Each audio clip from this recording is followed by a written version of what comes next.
Romans chapter 8 verse 6. For to be carnally minded is death, but to be spiritually minded is life and peace. I want to start off by giving all praises to Yahweh, Bahashem, Yahweh Shai, double honors to the apostles and elders at Great Millstone, and blessings to the elect. And basically this sit down through the spirit and power of Yahweh, Bahashem, Yahweh Shai, hopefully it's edifying. I wanted to go into the carnal mind versus the spiritual mind. And basically a carnal mind is not going to be able to trust in Yahweh, Bahashem, Yahweh Shai, but a spiritual mind will be. Got a couple of scriptures that I put together, and I have an example at the end of a spiritual mind trusting in the Lord. See, the carnal mind can't trust in the Lord, but a spiritual mind can, and hopefully we can drive that point home today. But what I wanted to do is start off by looking up carnally minded. And so let's get straight to it. And it's interesting when you look this word up, when you look up carnally and then you look up spiritually minded, you can see the difference. So let's just get straight to it. It's the word carnally in that scripture. Strong's G 4561. Sarx. Sarx. Okay. Now it says flesh, the soft substance of the living body, which covers the bones and is permeated with blood, and both man of both man and beast. The body of a man, used of a natural or physical origin, generation, or relationship. Born of natural generation, meaning human. You're human, your flesh, your bones, you know what I'm saying? And your flesh and bones were programmed to be subject to vanity on this side. So it's easy to feed into what your body thinks feels good, but we're going to keep reading because it gets deeper. It says the sensuous nature of a man, the animal nature. You know what I'm saying? When you go back to, I want to say it's in Genesis, I could be mistaken, but it talks about the difference between a man and a beast. And the difference between man and beast is the order, laws, statutes, and commandments. You know what I'm saying? That's what separates us from man and beast. Like it says down here, it says the animal nature with cravings which incite to sin. You know what I'm saying? The physical nature of a man as subject to suffering. This is what this carnal mind is going into. You know what I'm saying? That animal-like nature. Understanding what you need to do and what you don't need to do in order to be right in the sight of the Most High and His Son is all about your mind state. If you have a carnal mind, it's going to be hard to do that. So we're going to keep on. Let's see if there's more in the etymology of the word. Okay, clean, sweeping. Okay. Okay, well, the point was made in that first one, so we're going to go back and then we're going to look up the word minded. And you see how carnally goes into that beast-like mentality, just doing stuff. You know what I'm saying? Not being thoughtful, not being spiritual, not being none of those things. You might as well be an animal walking around. Strong's G 5427. Phronema. Phronema. Okay, now you have what carnally minded. What one has in the mind, the thoughts and purposes. Now, when you carnally minded, your thoughts and purposes are only to make you feel how you want to feel, what's good for you, what you think is good for you. That carnal mind, that beast-like mentality, just doing shit, that's not conducive to salvation. It's not going to work. You can't put those two things together. So what one has in the mind, the thoughts and purposes. Now, you already saw in the carnally mind, that's not the way you want to go. The things that are on your mind are all BS according to what's right in the sight of Yahweh Hashem Yahweh Shai. Now, let's look up spiritually. Let's look up the spiritual and see what the spiritual mind is like. Get the word, look at this, say it for you. Strong's G 4151. Nima. Nima. Alright, this is the word for spiritual. It's quite a bit here, but we're gonna Lord willing hit the points. Okay, we don't deal with the Trinity, so we're not gonna go there. Okay, it says a spirit, a simple essence devoid of all, or at least all grosser matter, and possessed of the power of knowing, desiring, deciding, and acting. A life-giving spirit, a human soul that has left the body, a spirit higher than man but lower than God, i.e. an angel, used of demons or of evil spirits, who were conceived as inhabiting the bodies of men. Okay, the spiritual nature of Hamashiach, higher than the highest angels and equal to the Most High. The divine nature of Yahushua. You know what I'm saying? It's a mind state. It's different. It says the disposition or influence which fills and governs the soul of anyone. That's what I wanted. That's what I really wanted. The disposition or influence which fills and governs the soul of anyone. You know what I'm saying? To know what the Lord wants you to do. To follow the law, statutes, and commandments. You know what I'm saying? A spiritual mind is going to always revert back to what the Lord wants. You know what I'm saying? It says the efficient source of any power, affection, emotion, desire, etc. If we're going to go down, because it gets a little bit heavier down here in the lexicon. I ran across something that caught my eye. Let's see if I can get right back to it. Okay, here we go. Let me get up to the top to where I can read it. It says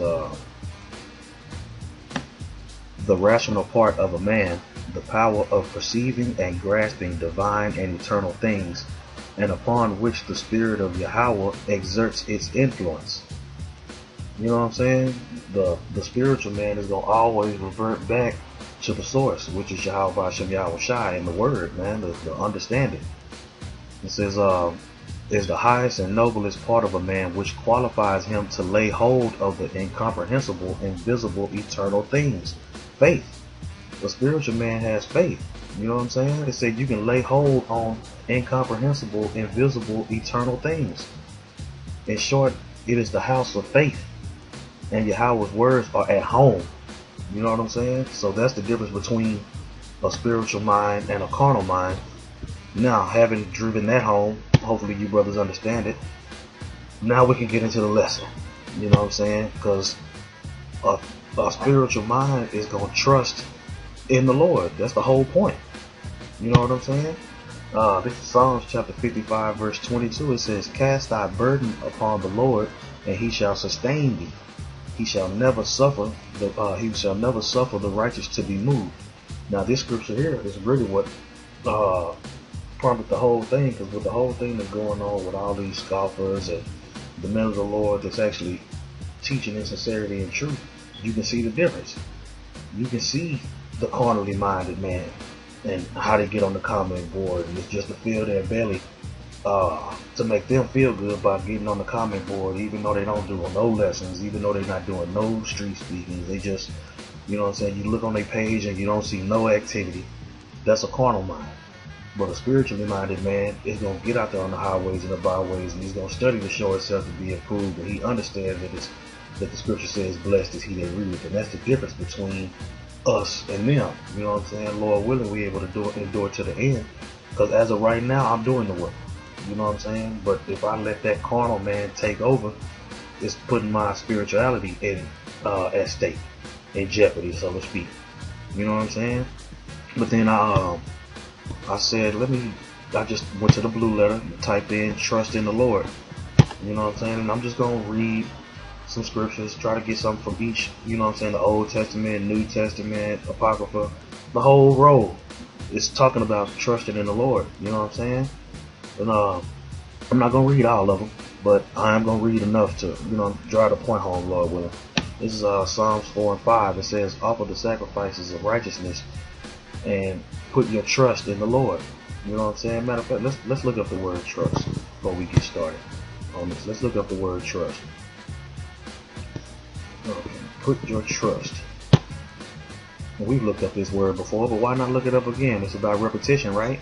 The more you hear it, the more it sticks. So let's do it like that. Now, the word for that, for trust is batak. You know, it says to trust in, to have confidence, be confident, to be bold, to be secure. You know what I'm saying? You trust in the Lord, you're confident that He's going to build. He's going to deal in that time of need. You have that confidence that he's going to take care of you because he's a man that can't lie. To be bold, to boldly proclaim that you trust in the Most High. You don't have a lot of men that's willing to do that. To be secure in the fact that you trust in the Most High. That's faith. Faith is a gift. You know what I'm saying? To cause to trust, to make secure, to feel safe. Yahweh Shem Yahweh Shah makes the men of the Lord feel safe. You know what I'm saying? Angels can camp around those that fear him. Come on, man. That's how it works. But now that we know what the word trust means, it says trust in the Lord. Trust in the Lord and he'll fight for you, man. Trust in the Lord to where you'll fight him. You'll not fight him, Salakia. Trust in the Most High to where you'll fight unto death. I say when you understand the scriptures and you understand the power of Yahweh Shem Yahweh Shai, it's only right to trust in the power of that, in a power that high. It's Psalms 31:6. It says, I have hated them that regard lying vanities, but I trust in the Lord. You know what I'm saying? He said he trusts in the Lord. He trusts in the spiritual. He don't trust in the carnal. You know what I'm saying? You just gonna run through Psalms. You know what I'm saying? Psalms chapter 40, and he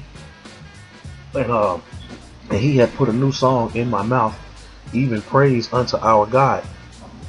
Many shall see it and fear and shall trust in the Lord. You know what I'm saying? The Lord shows his power in certain ways to when you recognize that power, you decide to trust him. And that's where we are right now at this point. You got to make it to the end though. It don't matter if you believe now. You know what I'm saying? If you don't make it to the end, it's all for naught. And it's going to be a whole lot of people that's not going to make it to the end. I like to use the American Ninja Warrior. When you watch that show, you got all these people coming from all over the world, from all walks of life, that are all on this obstacle course. You know what I'm saying? And you got people that train and get pumped up and they do all these things and they fall in the water before they get to the end. You know? But a man of the Lord, if you trust in the Lord, you're going to make it to the end and hit that buzzer. And when you watch that show, no matter how many people compete, it's only about 4 or 5 dudes that actually make it to the end. You know what I'm saying? So if you trust in the Lord, you're going to make it to the end. It's a spiritual American Ninja Warrior thing going, man. Trials and tribulations and all these things, you put your trust in the Lord to get through that. Okay, it says, this is Psalms 115:11. It says, ye that fear the Lord, trust in the Lord. He is their help and their shield. You know what I'm saying? We confident in the fact that the Lord is going to watch out for us. We've been proven time and time again. When you go out on the highways and the byways and you got all these scoffers and you're in danger out there, man. But it said that the Lord was going to put angels around us to protect us, and we confident in that. This is Psalms chapter 118:8. It said, it is better to trust in the Lord than to put confidence in man. You know what I'm saying? And that's a tricky one. A lot of people want to say, well, he's a man and they ain't gonna trust in no man and this and that and this and that. If you trust in the Lord, you trust that he put men around you that was gonna help you get through what you need to get to. You know what I'm saying? It's just that simple. If you don't trust in the Lord, you're gonna lose, man. Proverbs 3:5. Trust in the Lord with all thine heart and lean not to your own understanding. If the Lord, I will say, when you have the understanding of what the scriptures is actually talking about, when you have that breakdown and it finally clicks, you're going to trust in that. You're not going to depart from it. You know what I'm saying? So Proverbs 28:25. He that is of a proud heart stirreth up strife, but he that putteth his trust in the Lord shall be made fat. Means you're going to be increased. When you trust in the Lord, you're increased, man. You know what I'm saying? Let's go. I'm just going to keep on going. Let's see, so all through the Psalms it's talking about trusting the Lord. You know what I'm saying? Come on. Isaiah, trust ye in the Lord forever, for in the Lord Yahweh is everlasting strength. Trust in the Lord. It's a reward for trusting in the Lord. You know what I'm saying? You can't get around that, man. It says trust in the Lord. Trust in the Lord. Look at all the scriptures that's coming up. Scrolling down the page. Trust in the Lord. Trust in the Lord. Trust in the Lord. You know what I'm saying? Zephaniah 3:12. I will also leave in the midst of thee an afflicted and poor people, and they shall trust in the name of the Lord. Yahweh Shem Yahweh Shai. That's how it works, man. That's the whole point. The Lord has showed enough to a spiritual mind to understand that this is the way. Now I got an example, and then I'm gonna let you brothers go. This is 2 Maccabees chapter 6 verse 24, and I picked this account hopefully to drive home that A spiritual man is gonna trust in the Lord no matter what, even unto the end. You know what I'm saying? It says, this is 2 Maccabees chapter 6. I'm gonna start at 18. It says Eleazar, one of our forefathers, Eleazar, one of the principal scribes, an aged man and of a well-favored countenance, was constrained to open his mouth to eat swine's flesh. But he, choosing rather to die gloriously than to live stained with such an abomination, spit it forth, and came of his own accord to the torment, choosing to die, rather to die gloriously than to live stained with such an abomination, spit it forth, and came of his own accord to the torment. And it behooved them to come that are resolute to stand out against such things as are not lawful for love of life to be tasted. But they that have the charge of that wicked feast, for the old acquaintance they have with the man, taking him aside. Okay, this is the part I was looking for. So like, I just had to keep on reading down. See, that's what I'm saying. You trust in the Lord that He gonna give you the words that you need to get to drive that point home. But this is where what I wanted to actually wanted to start. This is verse 21. It says, but they that had the charge of that wicked feast, for the old acquaintance they had with the man, taking him aside, besought him to bring flesh of his own provision, such as was lawful for him to use, and make as if he did eat of the flesh taken from the sacrifice commanded by the king. He wasn't about to do that, man. That's what I'm saying. You know how many niggas out there go ahead and conform, man, and it takes a strong spiritual mind to be able to fight through something like that, man. He could have easily just ate a piece of lamb and said, yeah, it's pork, it's good, you know what I'm saying, don't kill me. But how did he handle the situation? It says that in so doing he might be delivered from death, for the old friendship with them find favor. But he began to consider discreetly, thinking to himself, you know what I'm saying, he had to think about it. You know what I'm saying? He said, look, he reverted back to the spiritual. You know what I'm saying? It said, but he began to consider discreetly, and as became his age, and the excellency of his ancient years, and the honor of his gray head, whereon was come, and his most honest education from a child, which is the law, statutes, and commandments, or rather the holy law made and given by the Most High. Therefore he answered accordingly, and willed them straightways to send him to the grave. Now keep in mind, now when you read this verse, think about that. He was presented with a situation where he could either be carnal or he could be spiritual. It said he considered discreetly, and he thought within himself, what would the Most High do to me if I go carnal? And what would the Most High do with me if I go spiritual? You know what I'm saying? And he made his decision after he examined the situation. It says, for it becometh not of our age, said he, in any wise to dissemble, whereby many young persons might think that Eleazar, being fourscore years old and 10, he's 90 years old, were now gone to a strange religion. He's been following the law, statutes, and commandments for 90 years. You know what I'm saying? His whole life, he was brought up that way. He lived that way. It was in him. Verse 25, and so they through mine hypocrisy and desire to live a little time and a moment longer should be deceived by me, and I get a stain on my old age and make it abominable. He was like, man, look, I got to worry about the younger brothers, man. I was like, I'm gonna sit up here and try to fake eating pork, and after all this time, just to live for a little bit longer. He realized he was in that captivity. You know what I'm saying? And he was like, I'm already 90 years old. I've been living inside the law and fighting and all my life, but just to live a little bit longer in captivity, I'm gonna eat pork? No, hell no, I'm not gonna do that. It says, for though for the present time I should be delivered from the punishment of men, yet should I not escape the hand of the Almighty, neither alive nor dead. You see that? You see that? That's the difference between a spiritual mind and a carnal mind. He understood all that. He was like, shit, even if I do, you know what I'm saying? I'm saying, whether I'm alive or dead, I'm completely in the Most High's hands.